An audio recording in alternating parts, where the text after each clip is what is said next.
Muy pero muy buenos días, bienvenidos a un nuevo programa de Punto por Punto. Hoy vamos a tener un programa diferente, hablando de uno de los hechos policiales que marcó la historia de Mar del Plata, el caso de Carlos Monzón con Alicia Muniz, el asesinato. Vamos a estar tocando el tema de diferentes puntos, de cómo lo vivió la gente, diferentes opiniones, cómo fue el caso, sus inicios también, para conocer un poco al campeón mundial de boxeo, para quienes no están muy al tanto del tema. Por eso en este programa, con nuestro equipo de Punto por Punto, vamos a empezar hablando con Franco Monjes, que nos va a contar un poquito quién fue Carlos Monzón. Bueno, hola, muy buenos días para vos y para toda nuestra audiencia. Vamos a hablar un poquito sobre la historia de Carlos Monzón. Digamos que en agosto de 1942 él nació en Santa Fe, en un pueblo de bajos recursos, en San Javier. Y bueno, él de chico tuvo que empezar a trabajar, no tenía mucho, o sea, no, la familia digamos que tenía bajos recursos. Y después de trabajar, él encontró en el boxeo la profesión que él quería seguir de adulto, digamos, y después de toda su vida quería seguir el boxeo, así que se dedicó al boxeo más que nada. ¿Sabés cómo fue la idea para que él arranque boxeo? ¿Algún dato? Le llamó mucho la atención, o sea, ya de chico le llamaba la atención, pero bueno, como la familia no le podía cubrir los gastos de las clases de boxeo y todo, así que cuando ella tuvo suficiente edad y ya podía tener sustento económico, por decirlo de alguna manera, arrancó con el que es el boxeo y bueno, lo que siguió toda su vida, toda su vida. A los 16 años puede ser que comenzó el boxeo, que a él le gustaba, por lo que se decía, que le gustaba pelearse mucho en la calle, entonces fue por eso que arrancó boxeo, fue como que le dieron la iniciativa para que arranque, al tener ese tipo de violencia en la calle y para descargarse en el boxeo. Bueno, sí, en el año 1963 arranca lo que es boxeo, arranca ya de manera profesional. Al principio no era muy conocido, obviamente, porque era un boxeador amateur, pero ya con el tiempo ya se empezó a ser más conocido y el año 70 gana su primer título de peso mediano. Recordemos que siempre peleó hay distintos rangos para pelear en boxeo, que es peso mediano, bueno, lo que se sabe, y él siempre peleó en peso mediano y bueno, ganó muchas veces en esa categoría. El año 1970 le gana a un boxeador italiano y bueno, y a partir de ahí se empezó a hacerse conocido mundialmente, se expandió por todo el mundo la figura de Carlos Monzón, ¿no? Sí, así es. Bueno, su entrenador, Amílcar Brusa, que fue con quien lo llevaron, él fue lo primero que le dijo era si con esto, con el boxeo iba a ganar plata. Y así fue que se metió. Entonces él lo adoptó como si fuera un hijo. Y ahí lo empezó a llevar, fue su entrenador. En toda su carrera de boxeo fue su entrenador. Sí, sí, es verdad, fue su entrenador y bueno, desde el año que él debutó hasta el año que él terminó en el año 1977 que se retiró del boxeo, siempre fue su entrenador y fue por todo el mundo y como ya dijimos, se hizo conocido mundialmente. Bien, y después cuando me contabas que terminó su carrera en el 77, después de eso fue que empezó a hacer películas o fue en el mismo momento. Sí, apenas se retiró, empezó a trabajar en películas, también tuvo un programa de televisión y recordemos también que estuvo con Susana Jiménez, la conductora de televisión que, bueno, que comenzó muchos años del programa suyo, digamos, y tuvo una relación de poco tiempo con Susana Jiménez, como ya habíamos remarcado. Sí, fue muy mediático también, además de claramente ser campeón del mundo en boxeo, que ya era conocido por eso, estuvo mucho tiempo metido así, bueno, haciendo películas en la televisión, como que se metió en ese mundo de lo que es la televisión. Claro, claro, o sea, él apenas terminó el boxeo, apenas terminó de la carrera, digamos, o sea, apenas terminó el deporte al que él estaba lidiado, que es el boxeo, empezó ya a trabajar en películas, en programas de televisión, y bueno, como ya dijimos, tuvo una relación con Susana Jiménez, y bueno, fue muy mediático por el tema de que él era campeón mundial de boxeo y porque también bueno, él era boxeador y Susana Jiménez una conductora de TV. Sí, también recordemos que, bueno, que luego también Monzón, ya que tenía ese principio de violencia, no solo en el boxeo, sino con gente así, como decían que en la calle cuando era más chico le gustaba pegar, también con todas las esposas que tuvo, él mismo lo dijo, que les pegaba. Susana Jiménez también fue una de ellas de las que sufrió esta violencia. Sí, Susana Jiménez fue una de las que sufrió violencia de género y bueno, también estuvo con Alicia Muniz, que también fue una la que sufrió violencia y bueno, y terminó asesinándola.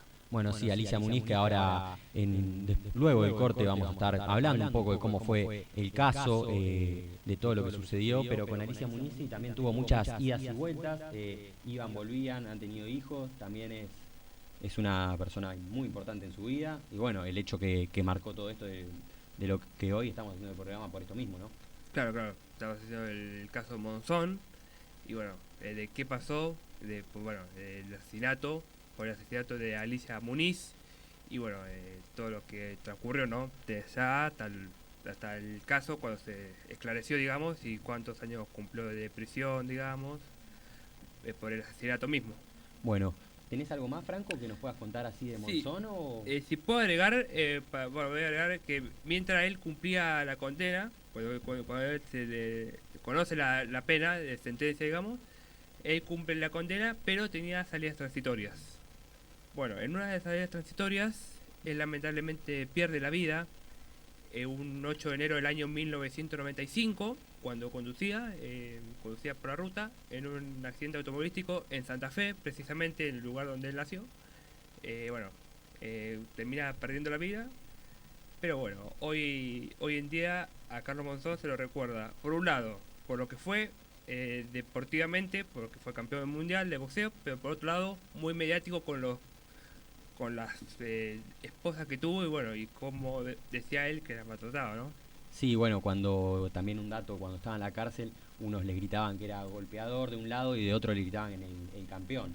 Pero claro, sí, otro dato también de que tenemos bueno, cuando falleció, que iba en el auto, en la salida transitoria, que según lo que dicen es que justo el acompañante le dice que estaba jugando Colón, el hincha fanático de Colón, sí. Y él cuando se va a poner en la radio, va a cambiar para ponerse a escuchar el partido, ahí es donde pierde el control del auto y terminó sucediendo lo que pasó. Sí, por eso mismo, o sea, él se lo recuerda como un campeón mundial, pero también se lo recuerda como una persona muy mediática.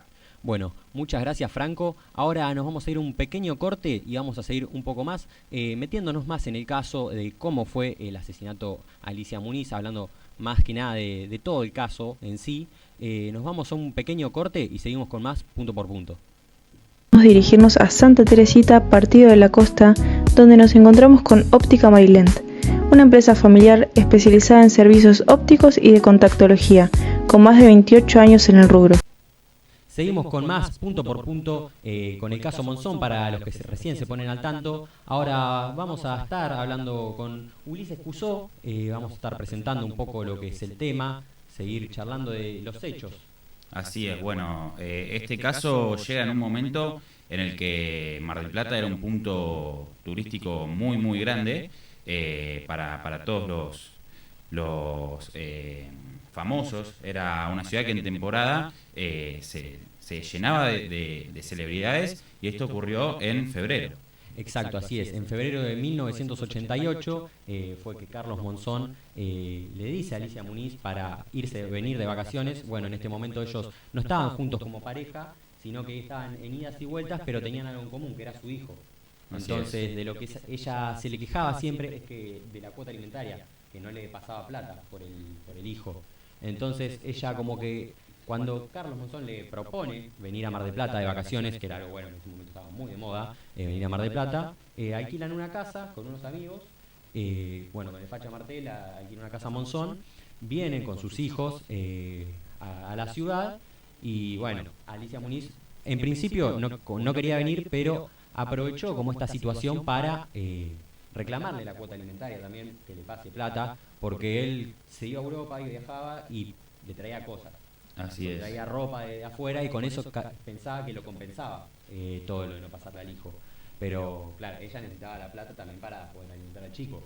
Entonces es así que ella accede a venir a la ciudad y vienen unos días, claramente siempre discusiones por esto, por lo otro, y en un día Carlos Monzón ya estaba bastante consumido por la noche, era una persona muy salidora, que se la conocía bastante en el ambiente de la noche. Por eso en Mar del Plata, un día en una pelea, él le dice a ella: mirá, te voy a mostrar como que yo ya dejé eso, no soy así de salir tanto.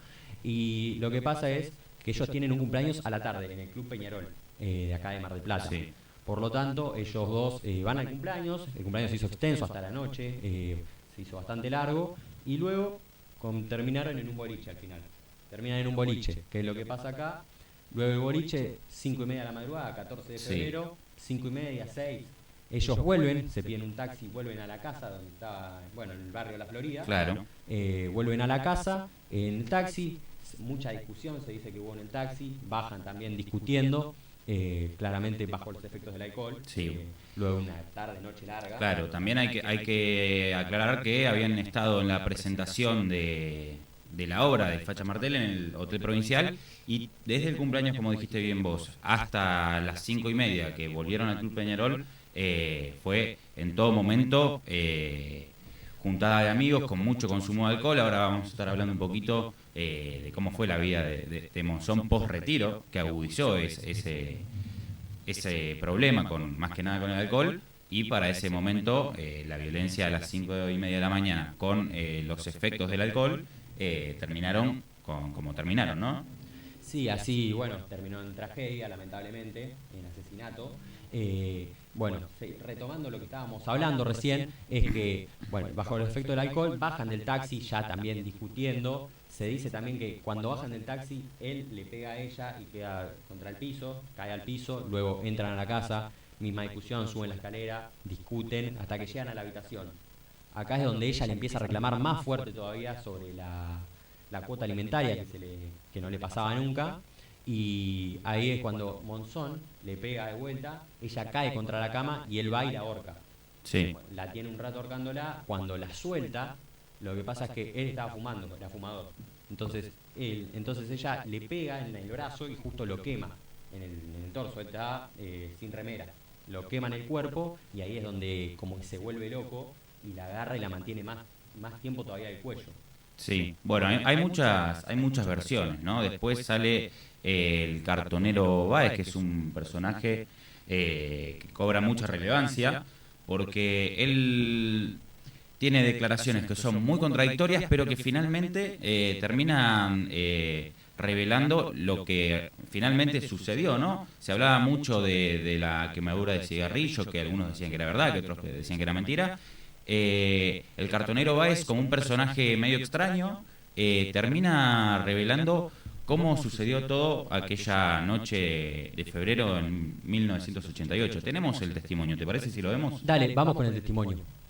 Le pegó un golpe cruzado así, el 1-2, a la cara. Y la chica trastabilló y se cayó al suelo. Después la levantó. ¿Esos ya estaban en el balcón posterior? No. ¿Todavía no? Estaban en la pieza.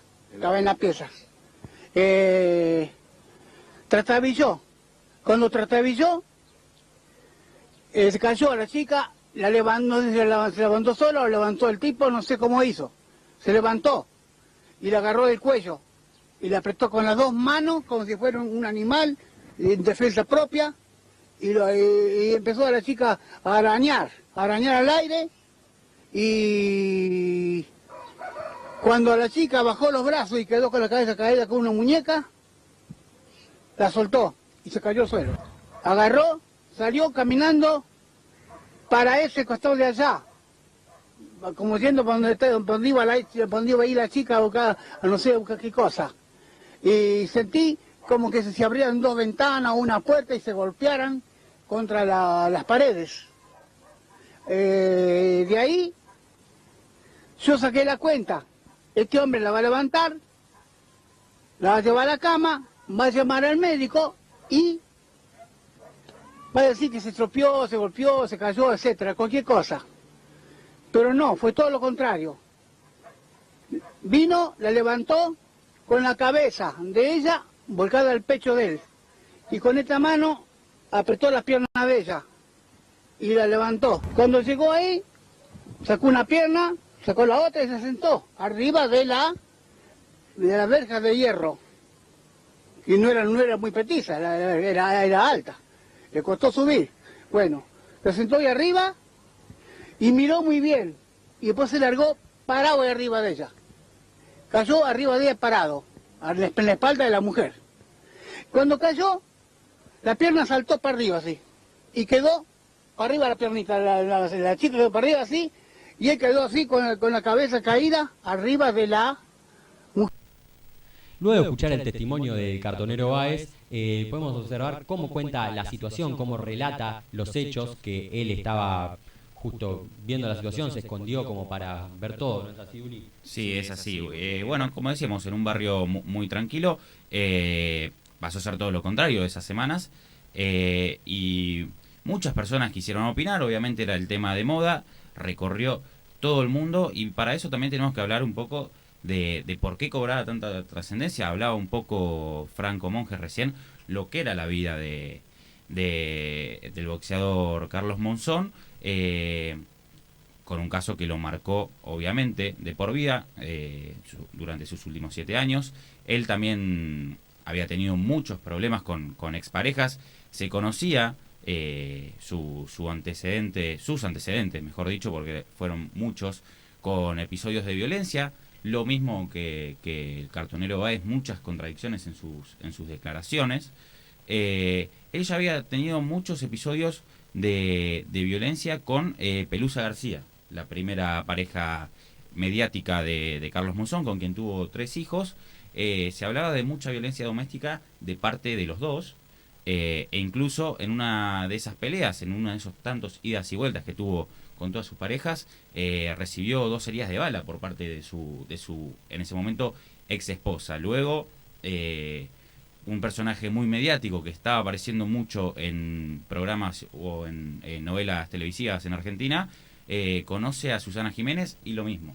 Tienen un romance con muchos idas y vueltas y termina nuevamente golpeando, en este caso, a una de las mujeres más famosas de la Argentina, que reveló después que él le pegaba cuando estaba borracho, ¿no?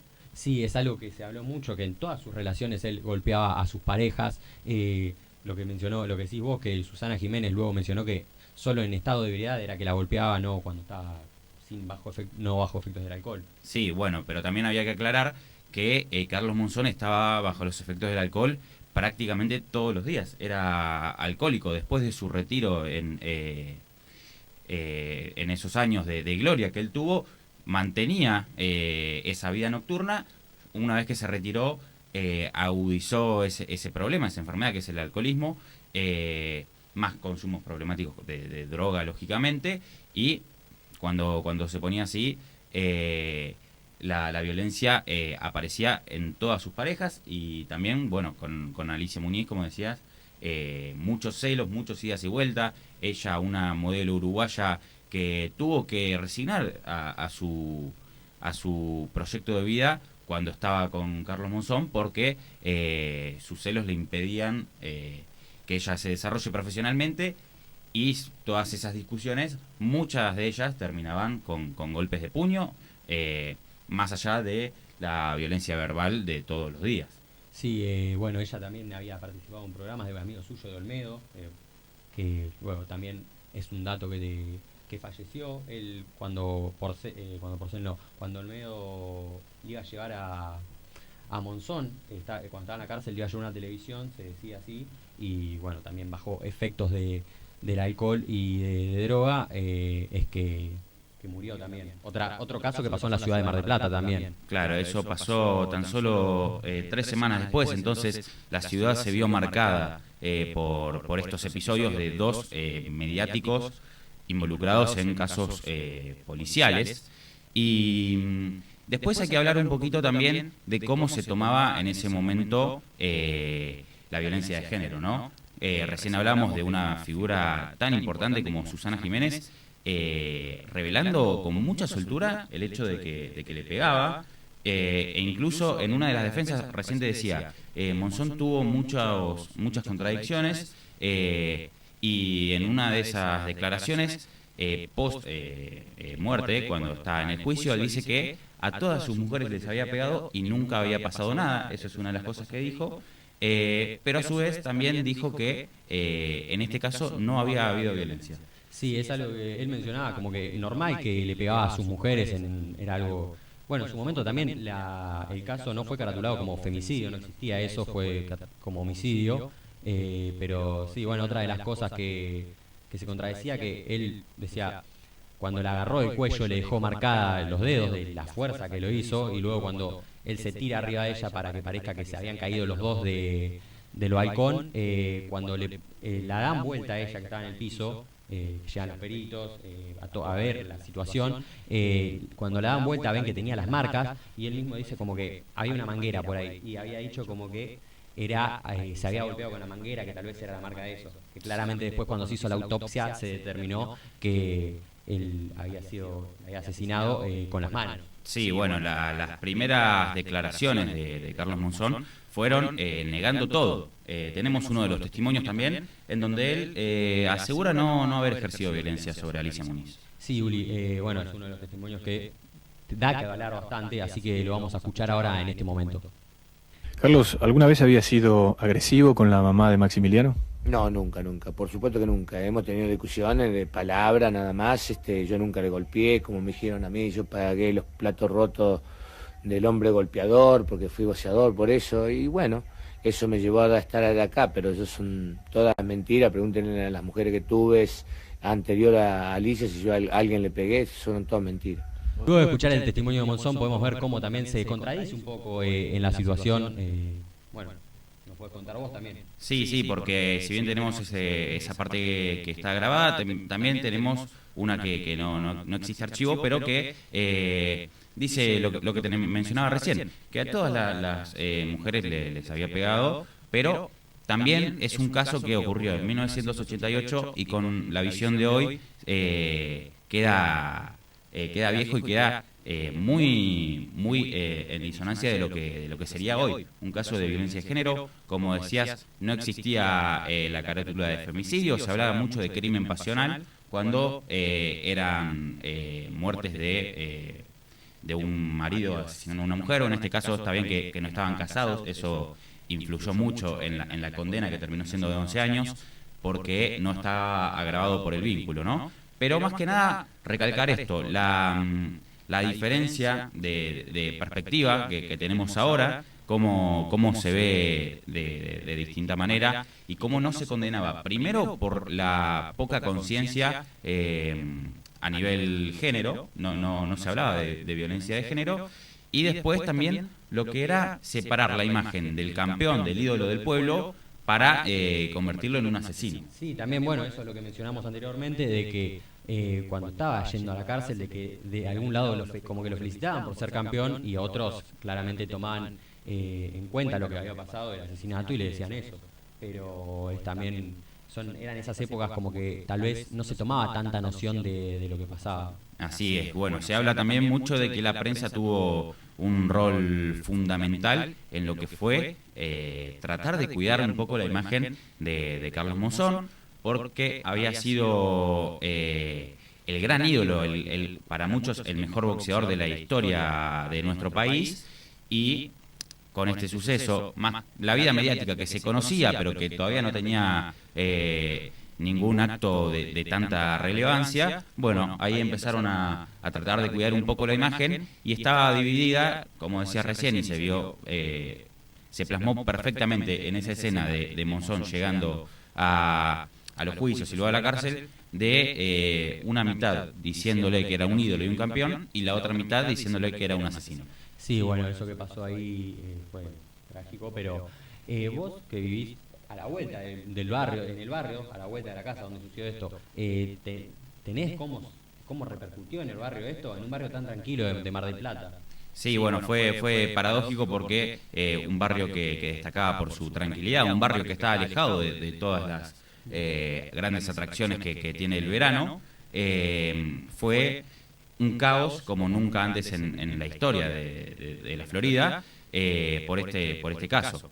Mucha gente que buscaba tranquilidad viviendo cerca de la ruta, alejado del centro, terminó siendo testigo de ruidos de sirenas de policía, ambulancia, muchos periodistas, mucha gente que a día de hoy toma como un atractivo visitar la casa donde Monzón asesinó a su esposa. Entonces se vivió una época caótica en la que el barrio, caracterizado por su tranquilidad, pasó a ser el lugar más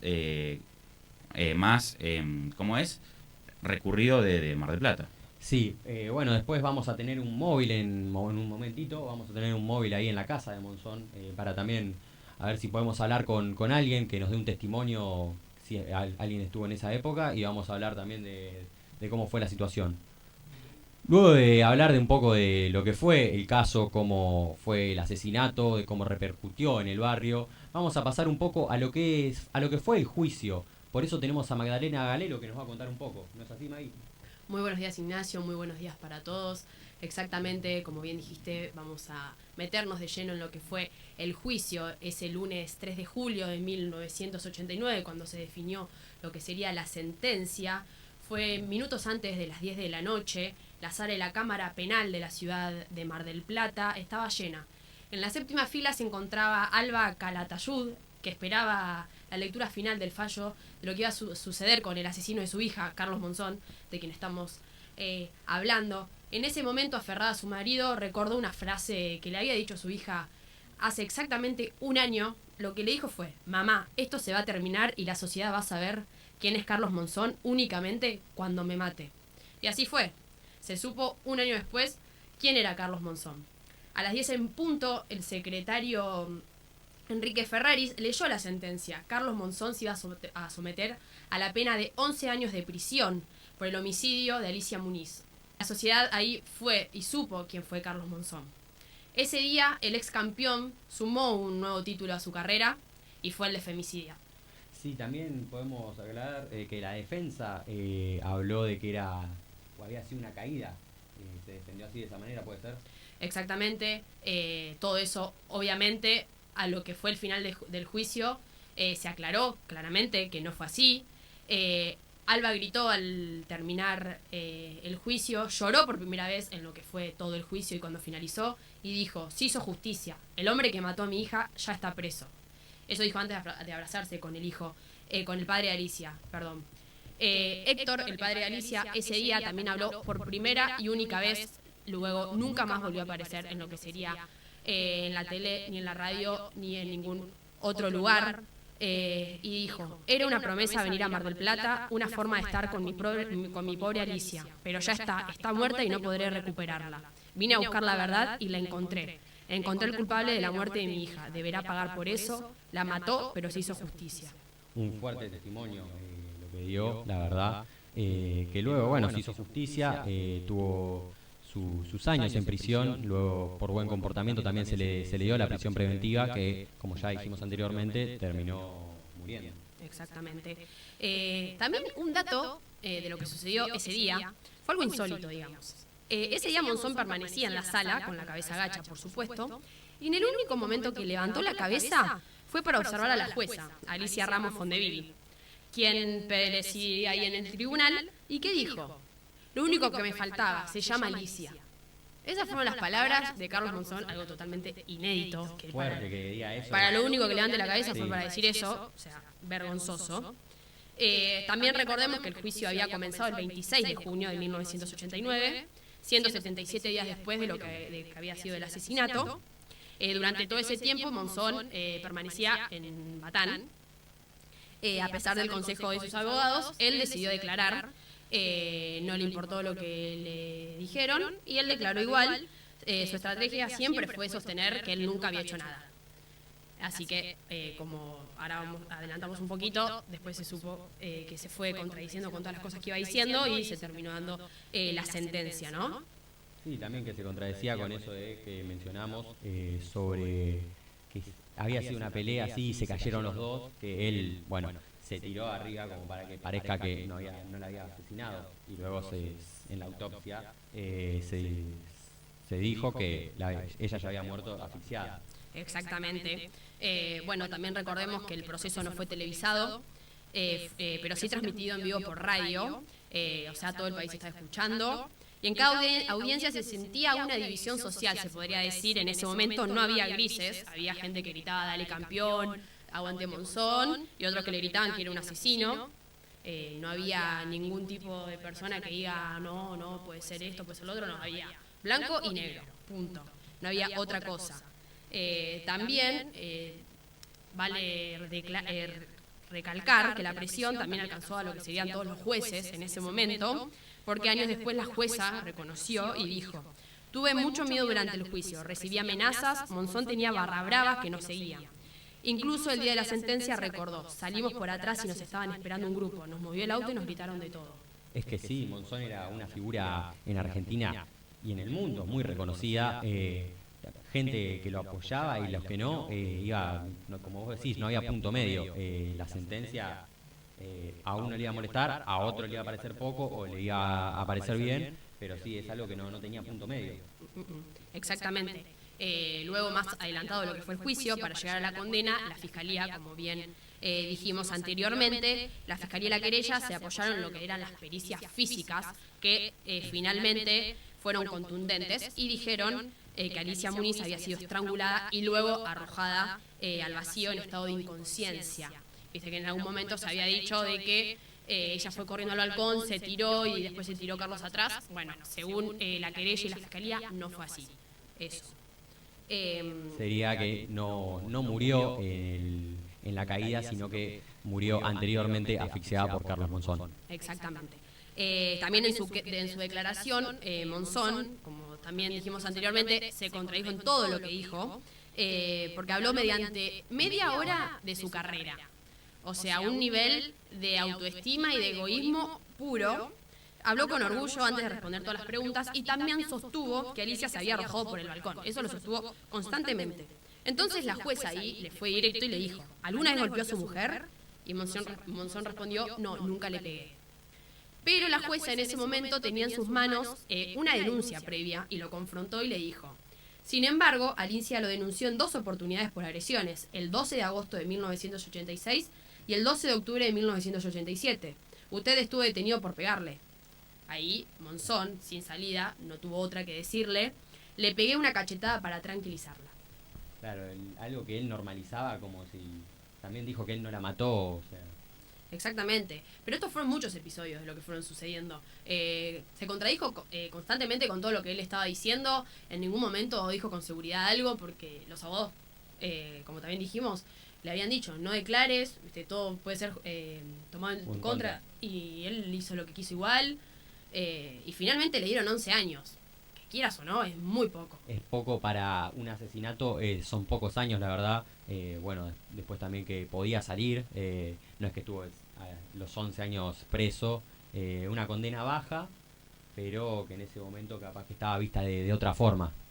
Sí, exactamente. Además, Alba, la madre de Alicia, recordó uno de esos episodios de los que había sucedido y lo relató, que ocurrió el 12 de octubre de 1987, que en aquella madrugada Monzón fue a buscar a su hijo, el hijo de Alicia, Maxi, y en medio de todo eso le preguntó: ¿dónde está mamá? Alba bajó a atenderlo y le pidió que se fuera, pero la empujó a Alba y la tiró a un costado, y ahí entró él a buscar a su hijo. Ahí llamaron a la policía, se lo llevaron detenido, pero como siempre, dice que como entró a la comisaría, salió, firmó 2 autógrafos y llegó otra vez a la casa. Lo agarró a su hijo y le dijo: ¿viste cómo tu mamá me quiere meter preso? Y ahí Alba le dijo: no fue tu mamá, fui yo. Y así miles y miles de testimonios de cómo era él como las mujeres. Bueno, muchas gracias, Magdalena. Acá nos quedó claro bastante cómo fue el juicio, también un poco la personalidad de Carlos Monzón, cómo mentía, o también el ego que te hace querer tener razón en todo. Por ahora vamos a irnos un corte comercial y luego seguimos con un móvil desde la casa donde sucedió todo esto, la casa alquilada por Carlos Monzón, donde sucedió el asesinato. Vamos a dirigirnos a Santa Teresita, partido de la costa, donde nos encontramos con Óptica Marilent, una empresa familiar especializada en servicios ópticos y de contactología, con más de 28 años en el rubro. Volvemos después del corte. Ahora nos vamos a ir con un móvil que tenemos a nuestro compañero Ulises Cusó por allá, que nos va a contar, va a recorrer un poco la casa en el barrio La Florida, donde sucedió el asesinato. Ahí estamos con vos, Uli. Estamos acá en la casa donde ocurrió este hecho del que veníamos hablando, Sani 1567, en el barrio La Florida, un barrio muy, muy tranquilo que fue, como decimos, testigo de uno de los hechos más famosos de Mar del Plata en cuanto a lo policial. Bueno, podemos dar unas vueltas porque hablamos de una mansión Hablamos de una mansión que ocupa casi toda la cuadra. Vamos a dar una vuelta y vamos a ver cómo desde el otro lado también se puede ver la parte trasera de la casa. Acá fue donde a las 5 o 6 de la mañana tuvieron esa discusión. Vamos a ir y vamos a dar toda una vuelta para ir viendo la casa mientras contamos la historia. Vamos a ver la casa desde el otro lado y mientras vamos a ir contando la historia también podemos ver cómo en todo el barrio se percibe una gran tranquilidad. Casi no hay autos ni gente. Cada un par de minutos sí se pueden ver personas caminando o en auto a velocidades tranquilas. Un barrio muy, muy familiar, donde la vegetación es lo que más predomina, donde también muchos ancianos viven y lógicamente un barrio silencioso, ¿no? Se pueden escuchar apenas los ruidos de los pájaros, algún auto a lo lejos, pero nada más. Estamos cerca del mediodía y no hay movimiento. Y este hecho que ocurrió a las 5 o 6 de la mañana, menos testigos parecía que iba a tener, ¿no? Pero bueno, estaba el cartonero, el Rafael, el cartonero Báez, como decía, fue testigo de los gritos de Alicia, a lo lejos lo escuchó. Y así fue como se acercó y pudo reconstruir la historia de este hecho que marcó a Mar del Plata. Estamos hablando de un barrio, además de ser tranquilo, que está alejado de los lugares turísticos, los lugares céntricos de la ciudad, que en enero y en febrero, lógicamente, se llena. Hablamos de que el Facha Martel lo había invitado al Hotel Provincial, que está más o menos unos 9 kilómetros alejado de este barrio. También el Club Peñarol, un lugar que quedó lejano. Ahora estamos llegando a la parte trasera de la casa y vemos lo mismo, calles de tierra, un lugar muy tranquilo y alejado, donde hoy es impensado que un reconocido boxeador tan mediático como Carlos Monzón se aloje durante unas semanas, ¿no? Ya nos estamos acercando a la parte trasera de la casa donde aquel 14 de febrero ocurrió este hecho. Vamos a ver desde la parte de atrás que se puede ver la zona del parque, una casa muy grande donde Carlos Monzón fue el culpable de este asesinato que en ese momento no se caratulaba como femicidio, sino como un homicidio que tampoco era agravado por el vínculo, porque ya no estaban casados. Acá pasamos por la calle Meireles, que es la paralela a Sani, donde vamos a ver por aquí lo que se puede ver, ¿no? Del parque donde Carlos Monzón asesinó a Alicia Muñiz. Vemos una casa muy grande que está enfrente de un parque que ahora está bastante deshabitado. Antes por aquí había juegos, pero ahora ni siquiera quedaron, solo quedan banquitos. Y esta es la parte trasera de una casa que también suele estar deshabitada durante el año. Hace pocos años, con motivo de los 30 años, se buscaron personas que vivan acá o titulares del hogar y nadie quiso ser parte de un hecho tan grave. Nadie atendió cuando se tocó el timbre por aquí, porque entendemos que es un hecho muy significante para la historia policial marplatense y lógicamente no quieren ser parte. Esta parte de la casa no tuvo que ver particularmente con lo que es el asesinato. El asesinato se dio, como vemos por allí, por la parte alta, y se habla mucho del famoso balcón, que lo podemos ver, no lo podemos ver, pero está ubicado ahí, donde estranguló Carlos Monzón a la expareja Alicia Muñiz y terminó con su fallecimiento. Durante esos días de febrero de 1988, esta casa fue testigo y todo el barrio de ruidos constantes de autos, de periodistas, de sirenas, ambulancia, policía, y durante muchas semanas la gente que se vino a vivir a este barrio por la tranquilidad sufrió uno de los hechos más graves de la historia, donde la paz que caracteriza y caracterizó a la Florida durante tanto tiempo fue claramente lo opuesto. Esta parte que está más alejada, la Ruta 2, la Florida se divide por 1 y 2, la Florida 2 es la que estamos en este momento, que está más cercana a la Avenida Constitución, y donde el movimiento fue constante, como decíamos, durante varias semanas, porque el hecho fue muy grave, porque quien lo cometió era un ídolo mediático. Este hecho, aparte de la gravedad que tuvo, significó también una división en el pueblo, entre aquellos que todavía lo veían como un ídolo a Carlos Monzón y quienes cambiaron su opinión y lo vieron como un asesino. Dicho esto, gracias Ignacio por el espacio, estaremos por aquí si nos necesitas, y que vaya muy bien todo en el programa.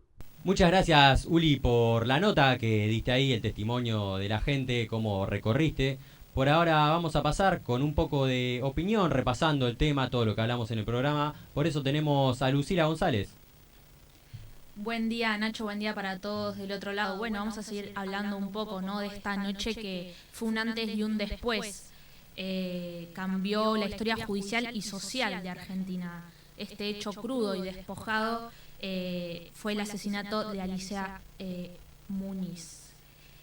No solo sacudió las redacciones por la identidad del protagonista, sino la brutalidad de la escena. Un cuerpo femenino quebrado sobre el césped y un hombre que minutos antes de la caída decidió que esta vida le pertenecía, ¿no? El dato técnico que descarta que fue un intento de defensa accidental fue la autopsia. Los peritos determinaron que Alicia presentaba signos de estrangulamiento previo a la caída. El golpe contra el suelo no fue la causa final y primaria del deceso, ¿no? Sí, se dice que la estuvo estrangulando mucho tiempo. Bueno, al principio la estranguló, luego pasó lo que ella lo quema con el cigarrillo, que se dice, y luego la estranguló nuevamente por el tiempo de 1 minuto. 1 minuto es demasiado tiempo. Vos imaginate alguien agarrándote el cuello sin poder respirar 1 minuto. Más Carlos Monzón, con la fuerza que tenía, claramente ya campeón mundial, mano pesada, que te tengan así agarrado, ya eso determina todo. Totalmente, 1 minuto infinito habrá sido, la verdad. Bueno, para entender también un poco, ¿no?, el contexto y del caso, es importante y clave comparar el tiempo y el lugar en el que esto sucedió. En Mar del Plata, a fines de los años 90, la ciudad era el epicentro del glamour y del éxito. Todos los veranos esto era una locura, era todo con mucha gente famosa, ¿no? En este contexto, Monzón era el rey invicto en aquel tiempo. Bueno, en ese momento la sociedad argentina carecía de las herramientas conceptuales que tenemos hoy. Incluso para entender la magnitud, en aquel tiempo la figura legal de femicidio no existía en el penal argentino, en el Código Penal argentino. Se hablaba de un crimen pasional, un eufemismo que hoy resulta intolerable para la sociedad, ¿no? En el lugar de los hechos, bueno, la ciudad del espectáculo y del turismo, esto se convirtió en un escenario de un drama descarnado que desnudó la misoginia estructural de toda la época. Sí, esto también lo salvó el no tener un vínculo con ella, o sea, sí vínculo amoroso, pero no estar casado directamente. Esto le restó bastante años en la condena, y luego también que no es como ahora, que estaba la carátula de femicidio. Totalmente, bueno, antes Maggie habló muy bien de esto, ¿no? Pero bueno, por eso podemos entender por qué también la causa es otra y los años también que le dieron eran otros, porque eran otro tiempo. Hoy en día podemos chequear las estadísticas muy fácil. En aquel momento no podemos ni siquiera tener estadísticas de cuántas mujeres o femicidios había, porque no existe tal palabra en aquel tiempo. Claro, no era muy común denunciar tampoco. A él le han caído denuncias, pero no habían sido 2 en 2 años, por ejemplo, pero no era normal denunciar. O sea, es como que estaba, en esa época estaba no bien visto, pero sí normalizado pegarle a la mujer. Totalmente, era como el papel del hombre, lamentablemente. Hoy en día tenemos estadísticas, las cifras de la Casa del Encuentro y otros observatorios dicen que en Argentina entre 26 y 29 horas existe un femicidio. Si comparamos con aquel 1988, con la actualidad, el caso Monzón fue, como se le dice, el paciente cero. A partir de acá, la visibilidad mediática que esto tuvo señaló como activista y el caso. Como la especialista Marta Fontela dijo, el caso Monzón puso en la mesa lo que pasaba puertas adentro en miles de hogares y la socióloga Dora Barrancos refuerza esta idea, ¿no? Monzón fue el espejo donde la sociedad argentina se vio obligada a mirar su propia casa, la violencia patriarcal que hasta entonces se escondía bajo la alfombra de cada hogar. Sí, esto también, si querés sacarle primero no tiene nada bueno, pero si querés sacarle un lado bueno, que es que se visibilizó todo esto, que hay gente que capaz, que con este caso hay mujeres que capaz que pudieron salir a decir lo que les pasaba y no seguir viviendo en la casa golpes y todas estas situaciones que pasaban anteriormente, y sí visibilizarlo más, no perder un poco el miedo a denunciar, y que claramente quienes les pegaban o quienes hacían estos actos reciban sus consecuencias. Totalmente. Para entender el contexto social de ese momento, hablemos de que la opinión pública y de los medios ensayó como una defensa basada en la naturaleza indomable de este boxeador, ¿no? Buscaban la forma de justificar el acto tremendo que este hizo. El argumento era muy peligroso, se decía que su origen en la pobreza extrema y violencia propia de su profesión lo eximían de la responsabilidad de sus actos. Se intentaba construir un relato donde la víctima incluso provocaba al hombre de carácter fuerte. Se sostenía que al campeón había que separarlo del hombre, argumentando que, bueno, esto, ¿no? Que su origen humilde y carácter explosivo como que justificaba sus actos. Sí, sin embargo, bueno... Este carácter que tenía Monzón no es algo que adquirió luego el boxeo o después de boxear. Esto era algo que ya tenía él implementado de antes, por eso mismo, como mencionamos al principio del programa, para quienes recién se unen, Monzón tenía un carácter violento, que a sus 16 años por eso arrancó boxeo, en donde golpeaba a la gente en la calle porque sí, era su forma, y luego arrancó boxeo, y así se ve que no fue que lo calmó por ese tiempo, pero luego siguió haciéndolo en la casa con sus mujeres.